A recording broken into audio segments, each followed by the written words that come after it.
મહત્વના મોટા સમાચાર મહીસાગરથી બાલાસિનોર રૂરલ પોલીસ ઇન્સ્પેક્ટર સગીરાને માર માર્યાના આક્ષેપનો મામલો બાળકની તબિયત લથડતા બાલાસિનોર સરકારી હોસ્પિટલ ખાતે ખસેડાયો।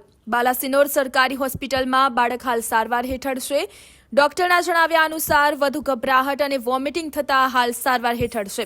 તો બાલાસિનોર રૂરલ પોલીસ ઇન્સ્પેક્ટર સગીરને માર માર્યાનો આક્ષેપનો મામલો, જ્યાં બાળકની તબિયત લથડતા બાલાસિનોર સરકારી હોસ્પિટલમાં બાળકને ખસેડવામાં આવ્યા છે, જ્યાં તેની સારવાર ચાલી રહી છે। બાલાસિનોર સરકારી હોસ્પિટલમાં બાળક હાલ સારવાર હેઠળ।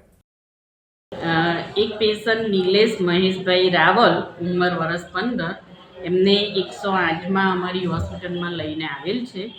તેમને વોમિટિંગની તકલીફ છે। અત્યારે એમને દાખલ કરેલા છે અને ઓન ટ્રીટમેન્ટ ચાલુ છે એમની, અને વાઇટલ સાઇન બધું બરાબર છે, પણ છોકરો છે થોડું ગભરાયેલું છે, બાકી બીજી કશી તકલીફ જેવું નથી વધારે।